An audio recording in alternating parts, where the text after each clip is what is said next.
क्या आपको लगता है कि आपकी मेहनत के बाद भी सफलता रुक सी गई है? क्या आपने कभी सोचा है कि सब कुछ करने के बाद भी जीवन में एक अदृश्य बाधा रह जाती है जो हर खुशी, हर तरक्की, हर सुख से आपको दूर करती है? तो आपको एक ऐसा व्रत जानना चाहिए जो स्वयं भगवान गणपति ने भक्तों को संकट हरने के लिए बताया है। जिस दिन को गणेश स्वयं पृथ्वी पर मूषक वाहन पर आते हैं वो दिन है संकट चतुर्थी।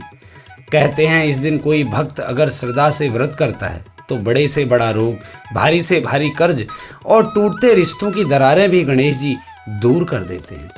बहुत पहले की बात है, सतयुग में एक ब्राह्मण दंपत्ति थे, महर्षि देवदत्त और पत्नी सुशीला। दोनों तपस्वी, धर्मात्मा, भक्त, लेकिन दुख यही कि उन्हें संतान नहीं थी। कई वर्षों तक उन्होंने यज्ञ, व्रत, दान और तीर्थ यात्राएं की, लेकिन कोई फल नहीं मिला। एक दिन तीर्थ जाते समय गंगा तट पर उन्होंने एक वृद्धा को देखा जो मिट्टी की गणेश मूर्ति के सामने दुर्वा, मोदक और गंगा जल चढ़ाकर मंत्र पढ़ रही थी। सुशीला ने पूछा, माताजी आप यह किस देवी देवता की पूजा कर रहे हैं? वृद्धा बोली, बेटी यह संकट चतुर्थी है। मैं हर महीने श्री गणेश का व्रत करती हूँ। जब से यह व्रत शुरू किया मेरे जीवन के सारे कष्ट दूर हो गए। तुम भी ये व्रत करो, गणपति बप्पा तुम्हारी गोद भर देंगे।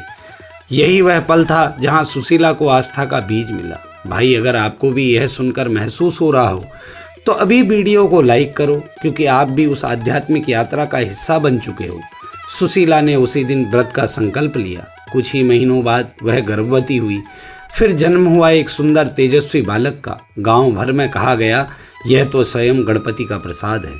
लेकिन एक रात वह बच्चा तेज बुखार में तपने लगा। वैद्य आए लेकिन कुछ काम ना आया। सुशीला ने रोते हुए याद किया कि आज फिर संकट चतुर्थी है। उन्होंने उसी रात व्रत किया, मंत्र पढ़े, चंद्रमा को अर्घ्य दिया और अगली सुबह उनका बच्चा जैसे चमत्कार से पूर्ण स्वस्थ हो गया। भाई यह कोई कहानी नहीं, यह अनुभव है।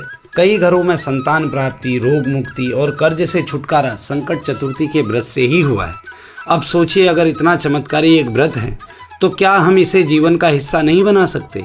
एक और कथा प्रचलित है। राजा भद्रसेन की नगरी एक साधु संकट चतुर्थी का व्रत कर रहा था। वह ध्यानस्थ बैठा था।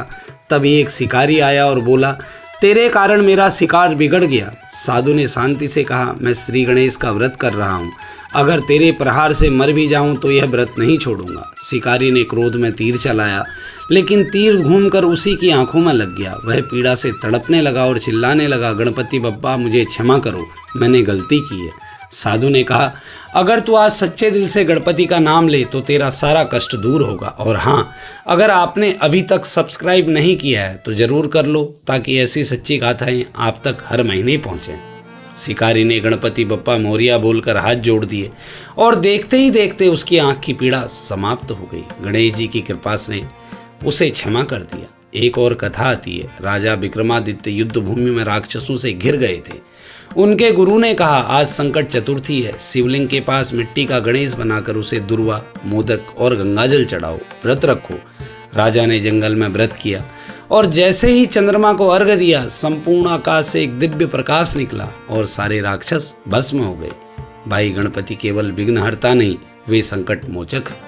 अगर आपको यह कथा से भाव आ रहे हैं तो नीचे कमेंट जरूर करो, गणपति बप्पा मोरिया, ताकि हम जानें कि आप सच्चे भक्त हो। व्रत की विधि बहुत आसान है। सुबह उपवास, दिन भर ओम गंग गणपति नमः का जाप, शाम को गणेश पूजन, दुर्वा और मोदक अर्पित करें, चंद्रमा को अर्घ्य देकर व्रत खोलें। और याद रखें, संकट चतुर्थी हर महीने आती है, लेकिन वह दिन जब वह मंगलवार को आए वह कहलाती है अंगार की संकटी चतुर्थी, सबसे ज़्यादा फल देने वाली।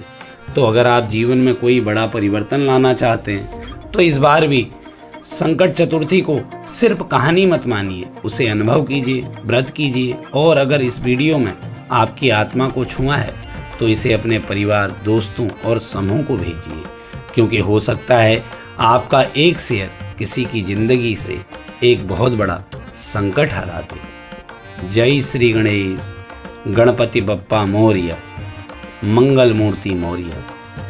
जय सिया राम।